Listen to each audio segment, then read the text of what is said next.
Pues ya estamos acá en el foro, en nuestro análisis en perspectiva, para hablar del sistema interamericano de los derechos humanos y de la renovación de sus dos órganos principales.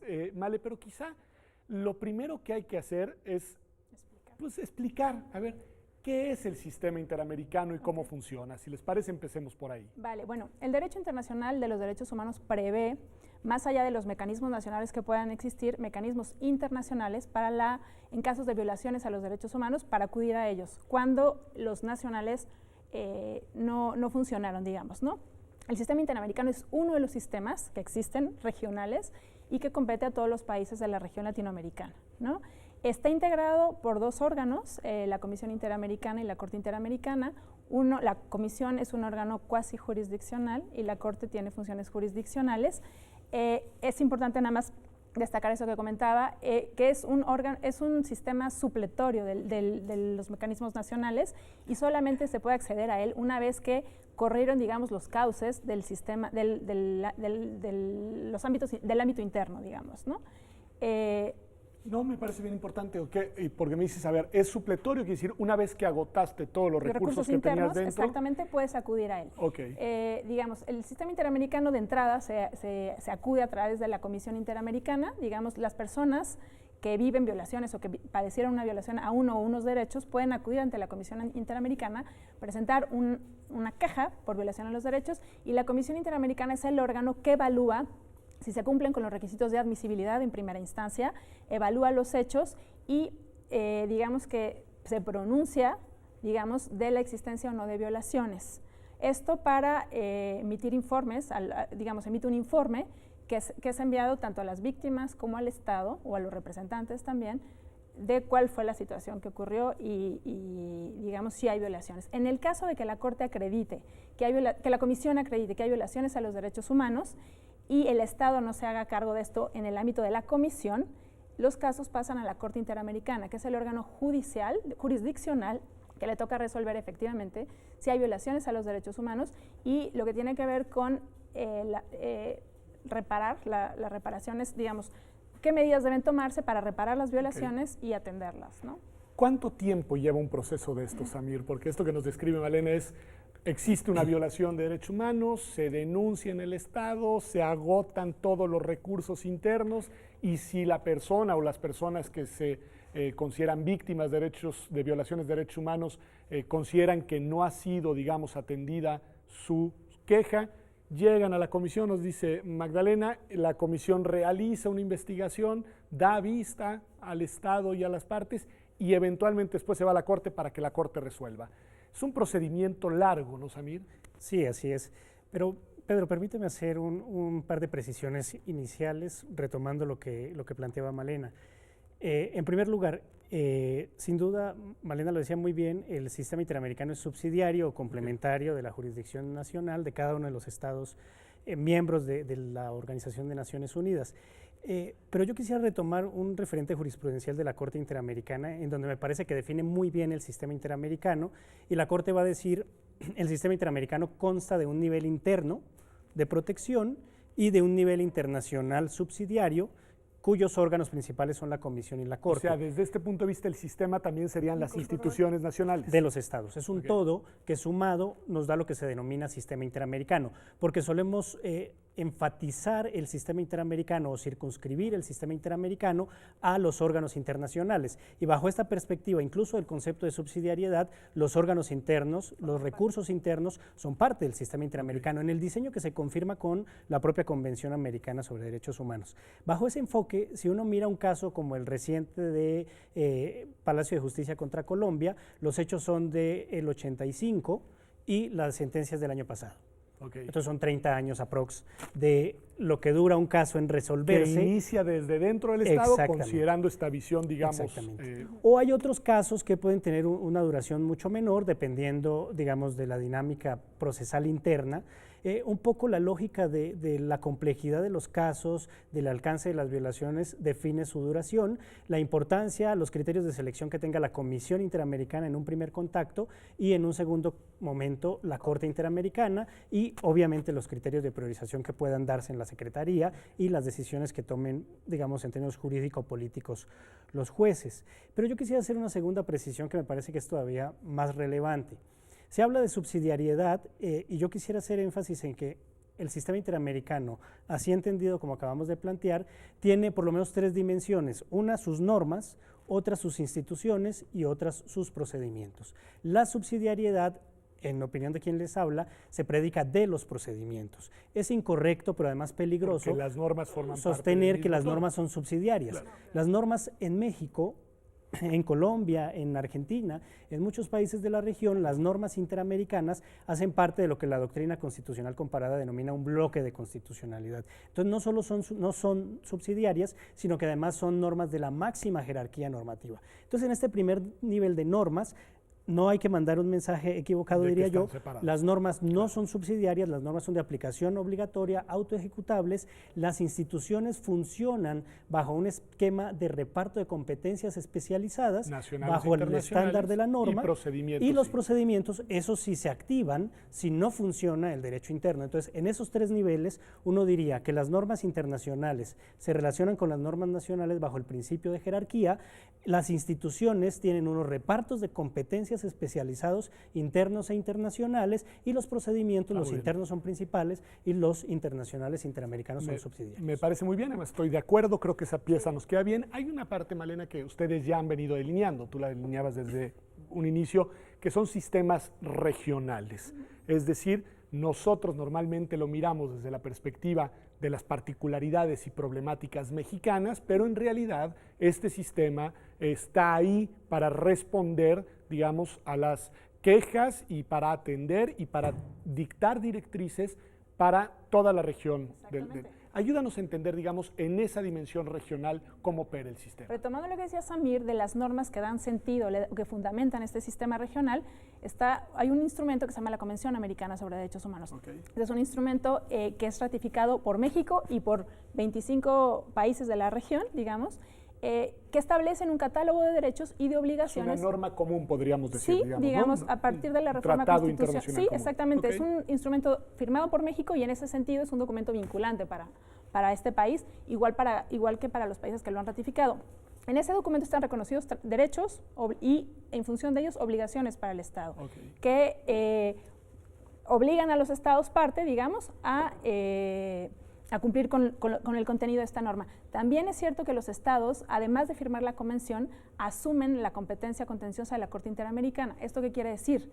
Que los estados autorizan a la Corte Interamericana a que intervenga en asuntos nacionales, facultan a la Corte, digamos, a que intervengan en asuntos nacionales cuando hay violaciones a los derechos reconocidos en la Convención. Que es un poco lo que nos decía José Ricardo al inicio, esta idea de que no hay un problema de soberanía porque el propio Estado es el que incorpora en esta lógica de un sistema nacional internacional los derechos, los procedimientos y pues las decisiones al final. Pero bueno, y retomando lo que tú comentabas, Pedro, este sistema, el sistema regional, es un sistema entonces que aplica para todos los estados parte que han ratificado la Convención Americana y adicionalmente la Corte puede digamos, pronunciarse sobre violaciones a derechos humanos ocurridos en estos países cuando los países también han ratificado la competencia contenciosa. ¿No? Eso entonces vale para todos los estados. El efecto de las decisiones, porque nos decía Malena y tú nos ayudabas a entender, bueno, las normas son comunes, obviamente las instituciones dependen de los diseños particulares de cada uno de los estados, los procedimientos, nos decías, son los que son subsidiarios. Correcto. Bueno, los efectos de las decisiones ya en la última etapa. ¿Qué sucede cuando la Corte Interamericana emite una sentencia en un caso como Colombia, que tú mencionabas, como Argentina, como Perú, como México? ¿Cuáles son los efectos de esa decisión en el país directamente involucrado y en los demás? Bien, yo creo que uno puede hacer una tipología en esta lógica que estaba planteando de normas, instituciones, procedimientos. A nivel de las normas, uno podría ampliar el catálogo a las fuentes del sistema interamericano, ver los tratados, decimos son plenamente obligatorios, dependiendo del diseño constitucional que tenga cada país, pero una segunda fuente relevante y fundamental para entender el sistema interamericano es la jurisprudencia contenciosa, consultiva, precautelar, pero en principio la contenciosa, la de los casos litigiosos. La contenciosa, que son los casos concretos. Recuerden que muchos de los que nos ven no son abogados. Bien, entonces la jurisprudencia contenciosa sería aquella donde un Estado es demandado y al final hay una sentencia que decide si lo condena o lo absuelve por violar o no violar derechos humanos. La consultiva tiene que ver con preguntas puntuales y la de precautelar con medidas de protección. La contenciosa tiene la jurisprudencia que resulta de las decisiones de la Corte en estos exactamente, en sentido de los casos litigiosos, los casos en donde un Estado está cuestionado ante la Corte por violar derechos humanos. Esa jurisprudencia tiene, si uno lee estructuralmente las sentencias de la Corte Interamericana, se encuentra con que tiene una parte descriptiva procesal inicial, tiene una parte de fundamentación de hechos, tiene una parte de estandarización de la interpretación y tiene una parte de conclusiones. Entonces, una teoría de los efectos de las sentencias nos serviría para explicar esto. Básicamente, la parte resolutiva, la parte que se ocupa de si se violaron o no los derechos, que podríamos llamar de esa manera, la parte resolutiva, es o tiene efectos interpartes. Es decir, para las partes. Para el Estado y, por supuesto, para las víctimas. Para el sujeto, la víctima. Exactamente. La parte anterior, la parte de la motivación, de la explicación de los argumentos, de las razones de la por las que la Corte llegó a esas conclusiones. Exactamente, esa parte que es una interpretación sistemática de la Convención Americana, podríamos decir que tiene efectos erga omnes o interpares, dependiendo la teoría que se asuma. ¿Qué significa esto? Es decir, para todos los estados y todas las autoridades. Para todas las autoridades de todos los estados, incluso de los estados que no son parte. Sí. Exactamente. O sea, un caso peruano es referente para México. Sí. Los jueces mexicanos deberían de tomarlo totalmente. en cuenta. Y ese sería el sentido erga omnes. O podría ser un efecto interpares, es decir, a nivel de la propia Corte Interamericana, cuando tenga que resolver casos similares, tendría que resolver a propósito de este criterio. Y la Corte Interamericana sistemáticamente habla de sus estándares. Esos son los estándares. Y no puede tener una sentencia en este nivel de argumentación criterios solo interpartes, por una razón, y es que su vocación, y así se desprende de la propia Convención Americana, es estandarizar la interpretación. Si es el objeto creando fin, criterios. Esto me lleva a una pregunta inevitable, Male, porque me da la impresión que entonces no es un sistema que funcione, digamos, como una corte de justicia más que va resolviendo caso por caso, sino más bien es, me da la impresión, un sistema que tiene como la finalidad generar directrices a partir de casos emblemáticos que valgan para todos los países. Sí sería esa. Yo coincido con tu percepción de ver a la Corte como un órgano, un órgano que resuelve casos, por llamarlos así, paradigmáticos, pero al final casos de violaciones que ocurren no solo en Colombia, sino en México. El caso que refirió Samir, por ejemplo, de desaparición forzada, habla de una práctica que lamentablemente ocurre más allá de Colombia y, digamos, no hablar de México, ¿no? Claro. Hay casos de derecho a la vida, en fin, al final se están abordando violaciones a derechos que ocurren más allá de un país y que en consecuencia son relevantes o referencia para los países de la región, inclusive más allá de la región también, ¿no? Eso es muy importante, o sea, por la naturaleza de los hechos que se juzgan, se pueden obtener conclusiones que valen también para los otros países y así deben de operar. Aquí hay un tema, Samir, que me gustaría pues, ir centrando primero hacia México. Nada más, ¿qué ha pasado en México? Algo ya nos decía José Ricardo al inicio del programa, pero ¿qué ha pasado en México? Para después entrarle ya al problema al tema del proceso de renovación. Mira, yo creo que hay dos hitos jurisdiccionales que podemos retomar. Uno, Varios 912, caso Radilla. Dos, contradicción de tesis 293, Suprema Corte de Justicia. A ver, pero vamos barajeándolos para quienes no les En la primera parte, en una decisión de la Suprema Corte se dice, aquellos casos que haya litigado el Estado mexicano como parte ante la Corte Interamericana, esos sí obligan, y los demás casos, pongámosle números a esto, 293 sentencias, de esas 293, todas aquellas que se refieran a México son obligatorias, las otras son criterios orientadores. A ver, entonces, nuestra Corte, frente a un caso que llegó a la Corte Interamericana, que fue Radilla, Rosendo Radilla contra México, a raíz de esa sentencia se pronuncia y dice, vamos a aceptar como obligatorias aquellas en donde México haya litigado. Sentencias en las que México es parte. Y las de los otros países Solo nos orientan. Son criterios orientadores. Ok, solo nos debemos Entonces, de y viene tal. la segunda discusión, ya no en un mecanismo como la revisión del Varios 912, sino en una contradicción de tesis, que es un mecanismo ya procesal de Que es derecho cuando constitucional.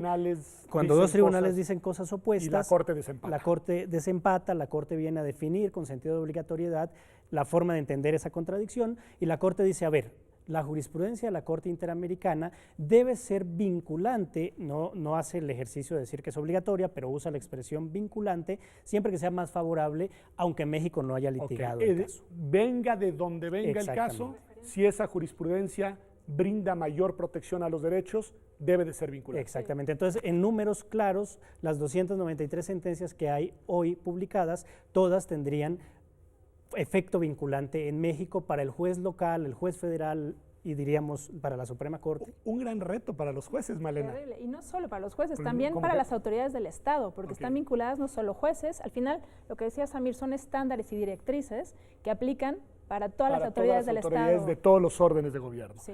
Es decir, suponiendo que nuestras autoridades del Estado, y no solo las judiciales, no hayan leído las sentencias, hay que invitarlos a que lo hagan, digamos. Seguro, sin Seguro. duda. Es decir, de ahí se va Sin duda. construyendo un punto. Bueno, Yo diría, perdón Pedro, Adelante, por yo favor. diría también que no solo las autoridades judiciales, sino los litigantes, los académicos, Ok. cualquier operador jurídico que no haya leído las ok, sentencias, no solo quien tiene una función de Exacto. Estado, sino también quienes nos dedicamos. quienes queremos reclamar nuestros derechos, Ok. que sepamos que ahí hay un derecho potencialmente más amplio en la jurisprudencia contenciosa de la Corte Interamericana y que lo podemos invocar con fuerza vinculante para la protección judicial en un escenario de justicia local o de justicia federal, según fuere el caso. Y la enseñanza del derecho es fundamental a partir de esos criterios jurisprudenciales. No, pues supone una revolución en el conocimiento jurídico y también me imagino en la práctica, en el ejercicio legal, ¿no, Malena? Sin duda. Ahí yo creo que tenemos una cosa importante. ¿Qué les parece si hacemos lo siguiente? Vamos a un corte Ok. y a partir de ahora volvemos a explicarle al auditorio, bueno, a compartir con ellos ¿Qué va a en pasar? qué consisten además, porque uno dice, ¿y dónde están la Ok, Corte? ¿Y buenísimo. dónde está la comisión? Buenísimo. ¿Y quién las integra? ¿Y quiénes están ahí dentro? ¿Y por qué hoy hacer un relevante. programa sobre este tema Buenísimo. tan relevante? Porque cuando menos, como usted ha visto, el tema es importante porque tiene que ver con los derechos y porque México es parte de este sistema interamericano de los derechos humanos. Vamos a un corte y ya volvemos aquí a Observatorio.